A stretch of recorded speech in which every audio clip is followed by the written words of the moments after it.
নমস্কার বন্ধুরা, the artistic soul চ্যানেলে তোমাদের সকলকে স্বাগত জানাই। আর আজকে চলে এসেছি আর একটা নতুন ভ্লগ নিয়ে। আজকের ভ্লগটি হচ্ছে জন্মাষ্টমী উপলক্ষে আমি আমার কৃষ্ণকে কিভাবে সাজালাম এবং তাকে কি কি ভোগ নিবেদন করলাম সেই নিয়ে ভিডিওটি। চলো শুরু করা যাক। আজকে সকাল সকাল জন্মাষ্টমী উপলক্ষে আমি আমার কৃষ্ণকে স্নান করিয়ে নেব। তাকে ঘি, মধু, দুধ এবং গঙ্গা জল দিয়ে তাকে খুব ভালো করে স্নান করিয়ে তারপর তাকে সাজাবো। তোমরা কিন্তু তোমাদের কৃষ্ণকে কিভাবে সাজালে, কিভাবে ভোগ নিবেদন করলে অবশ্যই কমেন্টে জানিও এবং আমার ভিডিওটি কেমন লাগলো সেটাও কমেন্টে জানিও। আজকে ভগবান বিষ্ণুর অষ্টম অবতার শ্রীকৃষ্ণের জন্মদিন। ভাদ্র মাসের কৃষ্ণপক্ষের অষ্টম দিনেই এই জন্মদিন পালন করা হয়ে থাকে।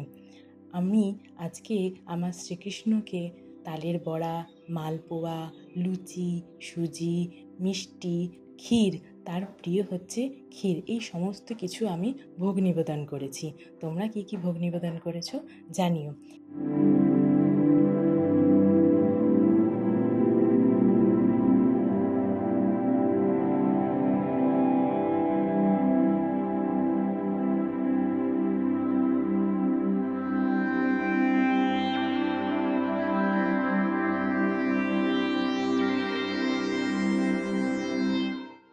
এই যে সমস্ত কিছু সাজানো গোছানো, এগুলো আমি কালকেই করে রেখেছিলাম, কারণ সকাল সকাল জন্মাষ্টমীর দিন সময় পাওয়া যায় না।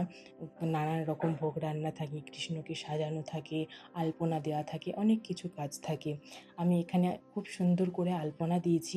তোমরা অবশ্যই জানিও যে আলপনাটা কেমন হয়েছে, কমেন্ট করে জানিও।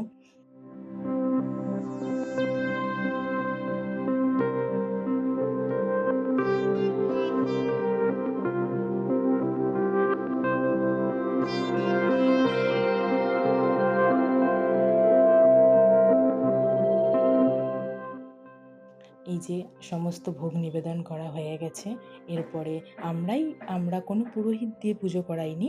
আমরা নিজেরাই ভোগ নিবেদন করেছি, নিজেরাই আরতি করেছি এবং শ্রীকৃষ্ণ অষ্টোত্তর শতনাম শুনেছি, শ্রীকৃষ্ণের পাঁচালি পড়েছি। এই শ্রীকৃষ্ণের পাশাপাশি আরও অন্যান্য ঠাকুর রয়েছে, তাদেরকেও ভোগ নিবেদন করেছি। কৃষ্ণ আছে, কালী আছে, মা দুর্গা আছে, বজরংবলী আছে, লক্ষ্মীনারায়ণ, শিব আছে, সরস্বতী আছে। তবে আজকের ভিডিওটি জন্মাষ্টমী উপলক্ষে তোমাদের কেমন লাগলো অবশ্যই জানিও।